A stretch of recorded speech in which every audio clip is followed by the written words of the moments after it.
si Logan sa kanya ng atraso? Malamang dahil sa pera. Inoferan siya ni Suryo ng malaking halaga. Ang lakas ng loob ng babaeng yun na gawin niya sa Amerikano na part ng conglomerate. Nakakalungkot. Kahit na kumita tayo ng malaki dahil doon. Balita ko nag-effort kayong dalawa. Sana ipagpatuloy nyo hanggang matapos ang construction. Extra gift to mula sa Chonga Group. Sana magustuhan nyo.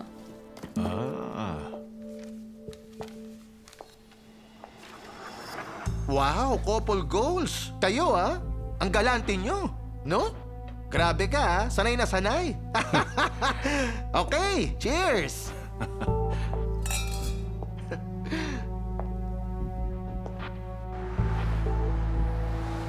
Dito ka na muna magstay. Di ka matutunton ni Dad.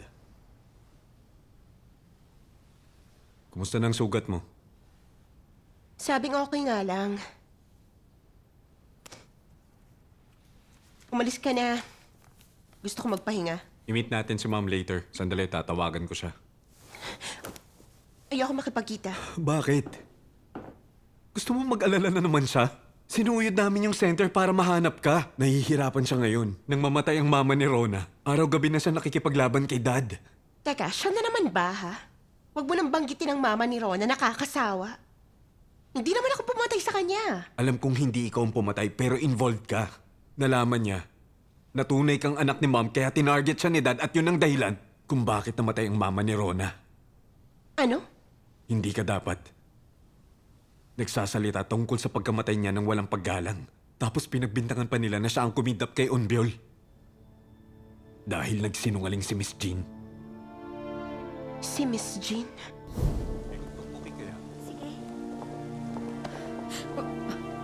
Oy, anong ginagawa niyo rito?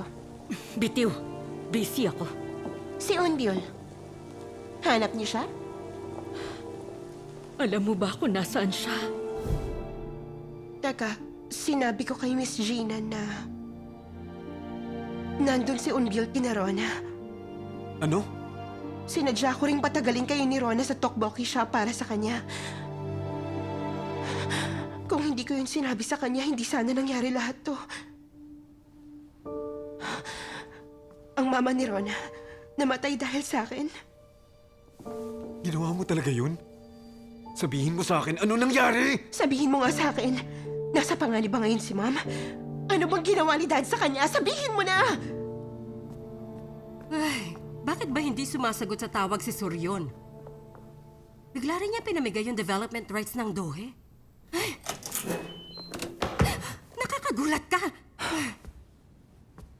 Busy ako? Bakit ba? Hoy! Oh, ay! Bitiwan mo nga ako. Wala na akong balak na kausapin ka. Maliban na lang kung pagbataan ako ni Dante, hindi na ako makikipag-usap sa... Anong mga yan? Umalis na tayo. Ano? Nag-book na ako ng flights. May lilipatan ng school si Jenny. Sa dami ng perang yan, makakaya na nating suportahan si Jenny abroad. Umalis na tayo. Magsimula tayo ng bagong buhay para wala ng gulo. Huwag mong sabihin kay Dante galing yan. Binigyan ka niya ng pera para mag-celebrate? Ide-develop na rin naman ng Chong'a ang Chonsu District. Ibenta natin ang mahalang lupa natin doon. Kalimutan mo na si Suryon. Umalis na tayo. Tao ka pa bang walang yaka, ha? Matapos kang manira ng pamilya, ano sabi mo? Magsimula tayo ng bagong buhay? Alam mo bang hanggang ngayon, hindi ko pa rin magawang harapin si Rona dahil nagigilty ako sa nangyari? Ang anak ko lang ang inaalala ko. Eh, di bayaran natin si Rona. May tao namatay! Namatay! Para kay Rona, si Yunhee ang mundo niya. Ngayon wala nang mundo niya. Anong silbi niya pera mo? Mari, Nawawala si Suryon. Alam mo kung nasan siya, hindi ba? Malakas ang kutob ko na kinidnap at binablackmail siya ng hayop na danting yon. Kung hindi, bakit basta nalang biglang sumuko ang Dohe Construction ng ganun? bakit inaalala mo pa siya? Marami na tayong pera. Hindi pwede. Matagal ka na bang nagtatrabaho kay Joe Dante para lang sa pera? Walang iya ka! Ha? Kahit kailan, hindi ka makakatakas! Pagbayaran mo muna dapat yung masamang ginawa mo kay Yunhee!